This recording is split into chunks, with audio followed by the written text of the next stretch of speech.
Ayan, so mapagpalang araw sa atin mga ka-YouTubers. Ito ang inyong lingkod, si Kuya Pablo TV Vlog. Ayan, so isa na naman po ang ating kaibigan na nag-request ng Epson receiver. Ayan, si PJ Flores. So yan po yung kanyang request. Ito na po yung unang conversation namin. So bago po pala siya nakapag-message dito sa messenger ko, then napanood niya po itong video na to na kagaya mo.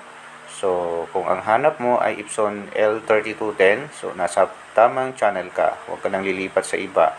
Ayan, at don't forget to subscribe ang ating pong YouTube channel para mas i-recommend pa ni YouTube sa marami pang kababayan natin na nangangailangan ng Epson receiver.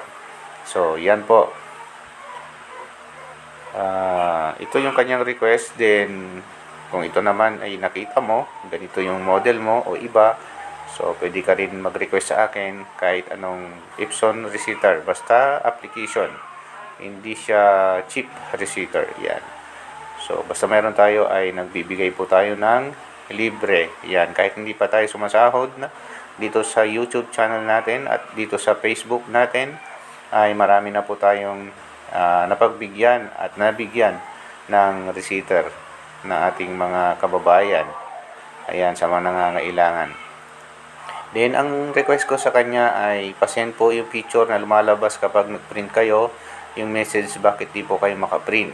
So, ang dahilan kung bakit ko hiningi ay nalilimitahan ni Meta yung atin pong pag-send ng link. So, kung minsan nagwa-warning siya at kung minsan nabablock yung link na isinisend natin sa mga humihingi na kahit hindi naman nila talagang kailangan o hindi pa naman talaga kailangan i-reset yung kanilang mga printer, ay nagsisend tayo. So ngayon nagdudubli ingat ako at hinihingi ko yung message na nagpapakita kapag nag-print sila at bakit ayaw mag-print. So ito yung kanyang sabi, end life service na po. So yan yung tamang word na nabasa niya dun sa kanyang PC. So kaya nasend ko na sa kanya, isisend ko na sa kanya itong atin pong receiver. So ang payo ko lang bago ninyo i-download at gamitin yung atin pong receiver, ay paki-turn off po inyong mga antivirus sa inyong mga PC. Ayan, para hindi magka-problema yung atin pong paggamit. At suggestion ko, the best na gagamitin natin na pang-download dito po sa receiver na to ay ang Edge or Edge browser po. May Edge browser po yung ating Windows 10 or kaya Windows 11. Kung wala naman po, ay Mozilla. So yan po yung the best na magamit natin para ma-download ang atin pong mga binibigay na receiver. Yan. So ito na po yung ating receiver. So nandito marami siyang model na pwede nating i-reset. Ang L1210, L1211, L1216, L1250, L1251, L1256 at L3210, 3211, 3216, 3250, 3251 and so on and so forth. So yan po. Nung nasend ko ay nagpasalamat na siya kaagad kahit hindi pa niya ito na-download. Ayan, hindi pa nga siya sure kung mada-download niya at nasundan niya yung aking isinuggest na gawin. Ayan. Then, ang sabi ko naman dito, paki-chat na lang po ako kung okay na po ang printer ninyo.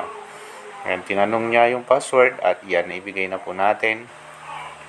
Then, ang sabi niya, salamat po. Okay na po, sir, salamat. Recommend po kita. So, ang tanong ko ulit ay, na-receipt nyo na po ba?